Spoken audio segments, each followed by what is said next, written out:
day, Americans are bombarded with headlines about how their government is spying on, regulating, or downright seizing their property. As a result, more and more people are finding ways to revolt. Say we are now seeing the beginning of the American Revolution version 2.0.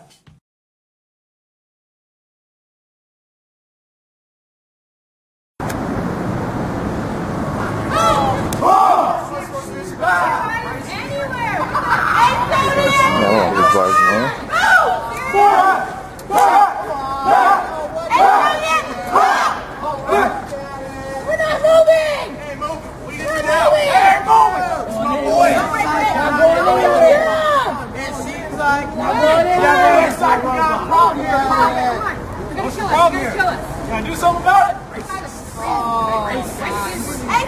They're training exactly for what is going to happen.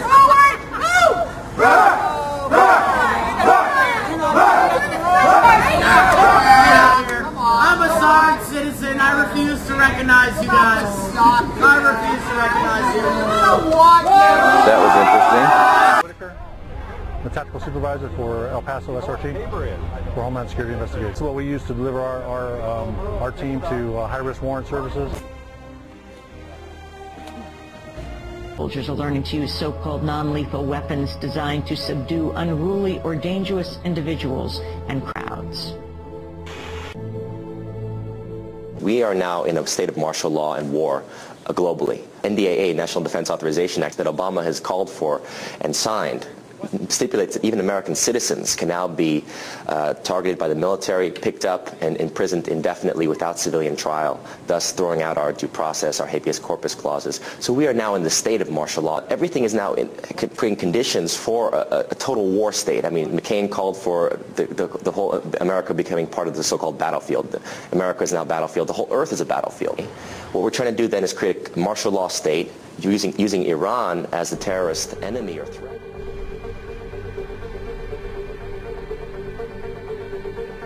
Now to a controversial bill resurfacing in Congress.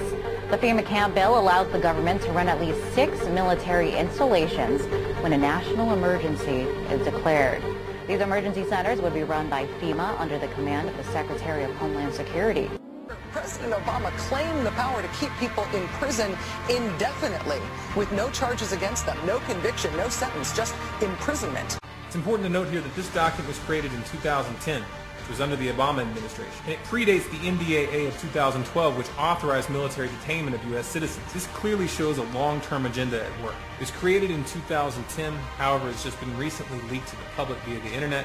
The document outlines military procedures for internment and resettlement of civilians, and it describes the layout and the administration of these internment camps. It clearly states on page 38 that it applies within U.S. territory, and it specifically addresses the detainment of U.S. citizens, as is indicated by the identification procedures for new prisoners on page 146, which states that social security numbers are to be recorded alongside their photograph and fingerprints. Included in the list of organizations which may be involved in these internment operations are the Department of Homeland Security, FEMA, the Department of Defense, and the United Nations. Here it is. It's called Agenda 21. Agenda 21. Agenda 21. Now, it has been adopted by more than 178 governments. I believe there's only 191 on the planet. We've got to stabilize the population. When I was born, there so what's wrong with the population? I mean, with too many people.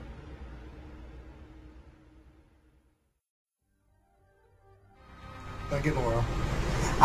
Rick, what does population stabilization mean, and how do you seek to enforce that?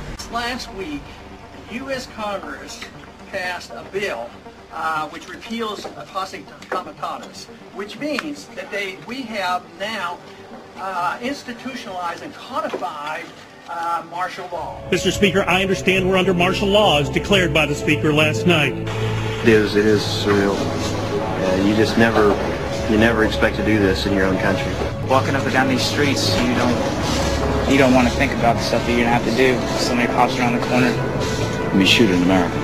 Yeah. And the understanding is that the Fourth Amendment of the Constitution says that you must have probable cause to be able to do a search that does not violate an American's right against unlawful searches and seizures. Actually, the Fourth Amendment actually protects all of us against unreasonable search and seizure. But that's what it says. The measure is probable cause, I believe. The amendment says unreasonable search and seizure. But does it not say probable? No. How's it going over at the camp? Oh, pretty well. The guys are in a good exercises now. They do very well. So the camp situation's going good with the disarmament and things? Oh, yeah.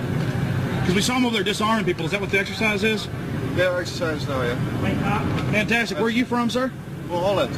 Oh, okay.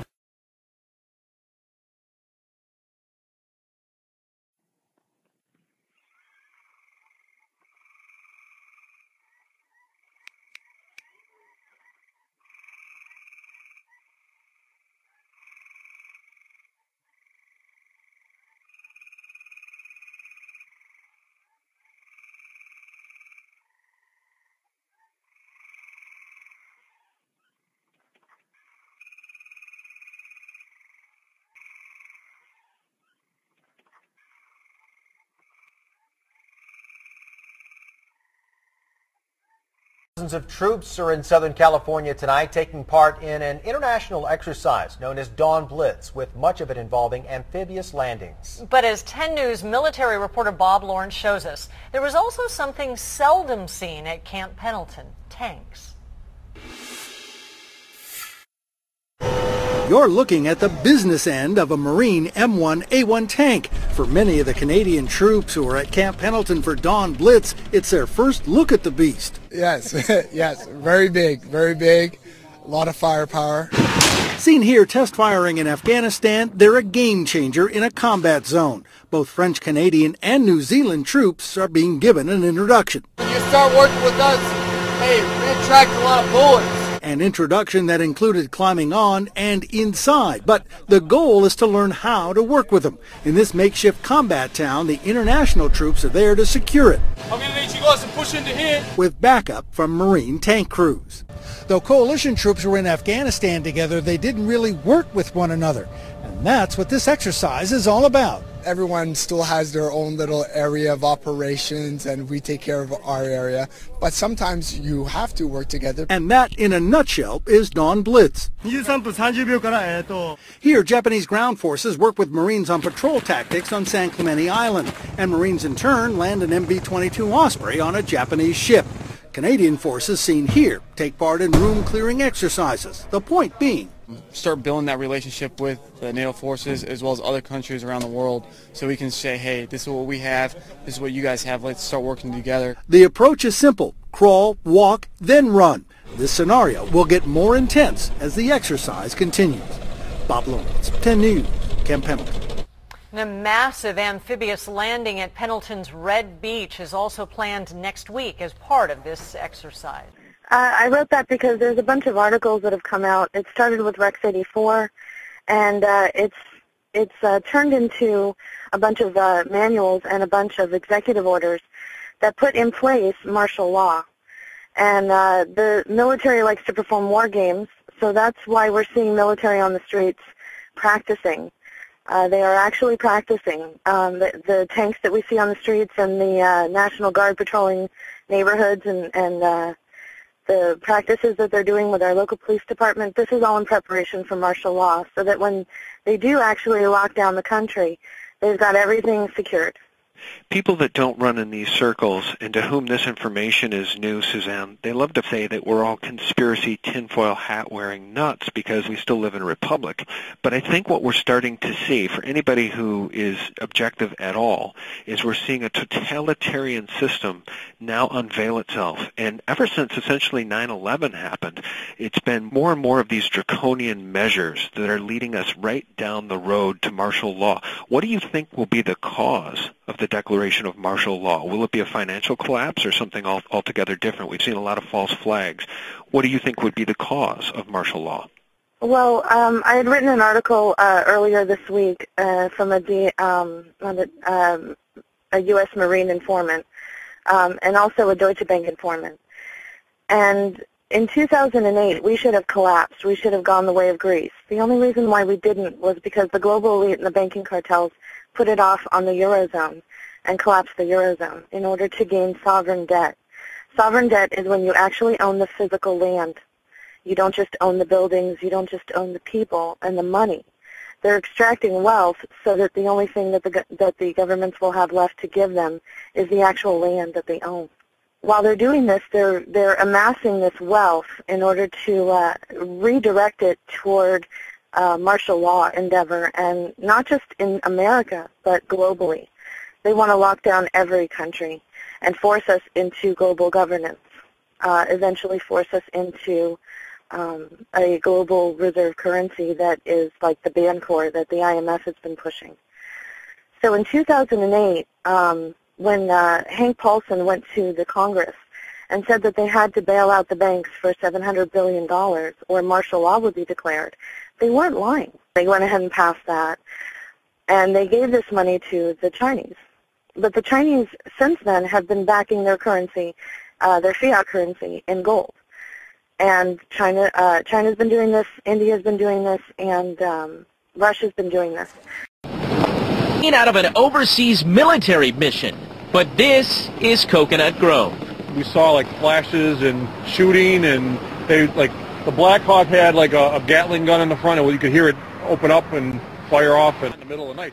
But witnesses say the training soared in the skies over Coconut Grove. Over the simulation so real, unknowing witnesses blew up social media. Similar training lit up the skies over Brickell last year. This time it happened near Miami City Hall. Yep, that's the view outside my window.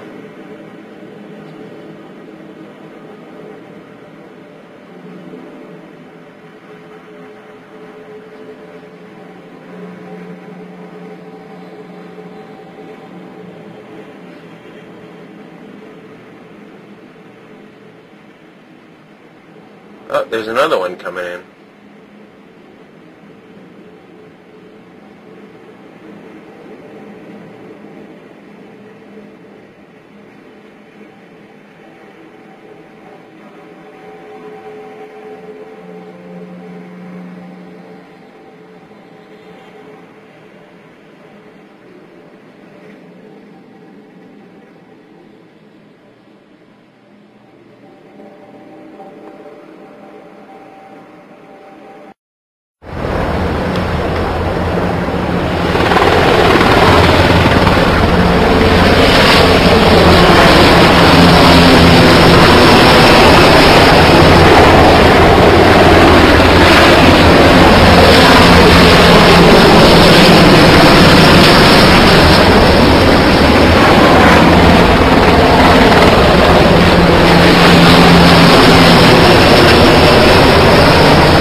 trust. Do you trust the government? Well, did you see him up there? Police are getting a whole lot of calls about those black military helicopters flying over Portland this week. You might have seen them flying over your home. This is video of one spotted over the area on Monday night. The Police Bureau is assisting the Department of Defense with some training exercises. However, because the flights are causing so much concern, they'll now be restricted to the Jantzen Beach area.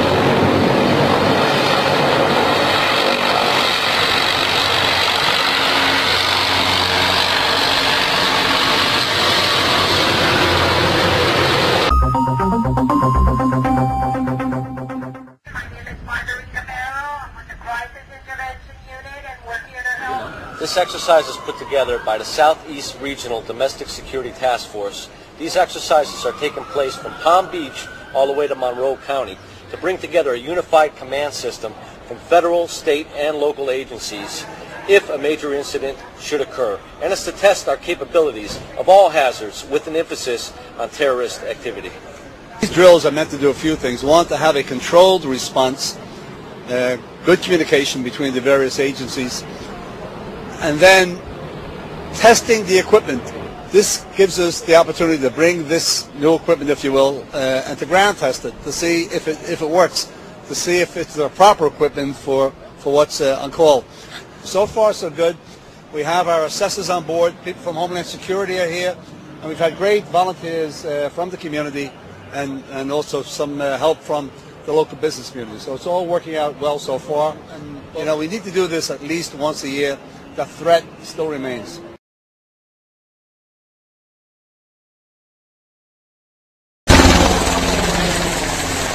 Well, you couldn't see it, but you sure could hear it last night in the skies over Boston. Low-flying helicopters causing a real scare for some people. The 19th Susan Tran is in Boston tonight. Susan, what exactly was happening here?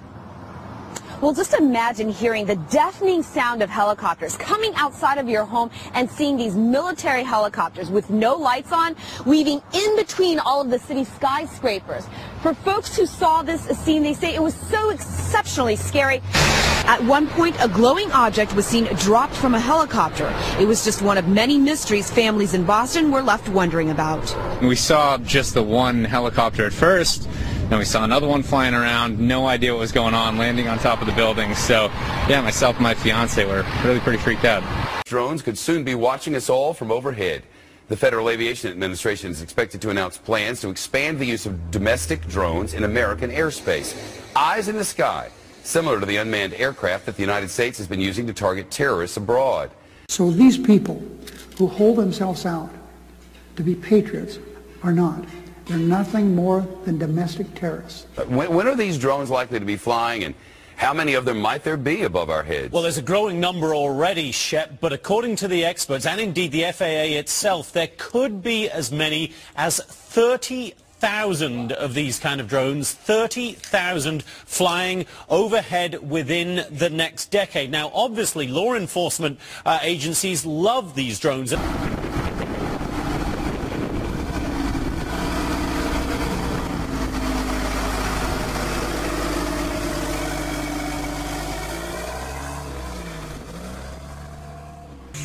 What do you think they need this for? Covina Special Response Team. Did you guys just paint this? Or did they? Oh, you guys, this company didn't? Someone else did. We just received it installed. Oh, wow. Crazy. UN. Coming out of Alabama. UN trucks. Not sure what the hell is going on with this, or why we got UN trucks coming out of Alabama, or at least they're Alabama truckers. No identification on them, just UN. Bill, I come from a way of life in the military where you don't buy weapons that you don't intend to use. Why would you? And if you look at what the Department of Homeland Security has been purchasing over the last year, it comes out to like 1.6 billion rounds of ammunition, more than 7,000 fully automatic assault weapons, 2,700 MRAP type vehicles, and now drones. Those are instruments of war. Department of Homeland Security, who are they going to fight a war against? How do you answer that? I don't know. That's a good question. So these people who hold themselves out to be patriots are not. They're nothing more than domestic terrorists. Every nation in every region now has a decision to make. Either you are with us or you are with the terrorists.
Is it far-fetched to imagine that these UN peacekeeping forces would be used against American citizens? The 502nd, another unit from Fort Campbell, Kentucky, is shown here arriving as peacekeepers in Somalia, wearing their UN blue berets and UN insignia. Shortly thereafter, this same unit, the 502nd, was in Arkansas practicing house-to-house searches and seizures in a joint UN training mission called Agile Provider in the spring of 1994. Agile Provider involved 44,000 UN troops, including troops from France and the Netherlands, training in the states of Georgia, North and South Carolina, Arkansas, and Tennessee. Yes, UN troops have been trained in this country in the past, but not in brigade strengths and not in domestic support house-to-house searches and seizures. Many of our congressmen deny that UN troops are being trained in this country at all. But as you can see in these clips from Fort Chaffee, Arkansas, Germans were training here last spring. Das ist die Baracke 1660, die da. Vom Bodenzug, der Hitschol, UN training has become so widespread that many of the newspapers around the country have had at least one. Here in Dallas-Fort Worth, Texas, riding down 183, we've got armored UN vehicles. Army forces, National Guard, blocking roads in California and marching around, basically commanding the public. This is what a slow-motion martial law scenario looks like. And I want to explain something. It isn't that martial law is coming. We're under a form of martial law when the feds seized the airports and started searching everyone. We're under martial law when the president dissolves the borders outside of law. We're under tyranny. Stephen Halbrook and Wisconsin Sheriff David Clark, who this week warned that enforcing any gun laws that would deprive Americans of the right to bear arms could lead to a second American Revolution. Sheriff, you've been very vocal, and by the way, I absolutely agree with you. If you wait for 911, then shame on you. You've got to arm yourself and defend yourself once you educate yourself. Well, what's this whole idea of a second revolution? Where's that coming from? Well, the question was, would I participate in assisting the feds coming into states and going into homes and taking everybody's gun away? And I said, I would not be a part of something like that. And I said, one of the reasons is I wouldn't want to get shot, because the American people are only going to put up with so much before they push back. And I said, if the feds tried to do that, disarm this country, I said, you would see an uprising and maybe a version of the second American Revolution because of that. Just read the Declaration of Independence. It's right in there. So it was talking about the feds coming in and going into homes. Forcing their way into homes and removing firearms. I mean, the thought is preposterous. But you know what? The thought of it is preposterous, and people are very concerned about it. I mean, this whole idea of identifying gun owners in newspapers and chipping away at these gun rights and getting a registry. I mean, this guy McCarthy, the chief of the third largest police department in the nation, who works for Rahm Emanuel, who's so connected to the White House, is saying, you know what, we should be able to put a chip in your gun. Are you crazy? In Mexico, lawmakers are actually considering asking the United States to provide a registry of all gun owners in the border states, California, New Mexico, Arizona, and Texas. Their reasoning is claiming that it'll make tracing guns used in violent crimes easier. Talk to me. Registration is prohibited by U.S. law. It's been for a long time. Our first law prohibiting registration was passed right before World War II because we saw the experience of Nazi Germany, Soviet Russia. Registration means confiscation. The Firearms Owners Protection Act signed by President Reagan prohibits registration. The background check system prohibits it because we don't want a system in our country where all the citizens are, their names and identities are given to the government. And can you imagine turning this over to the Mexicans? You've already got members of the Mexican police and military selling their guns to drug traffickers.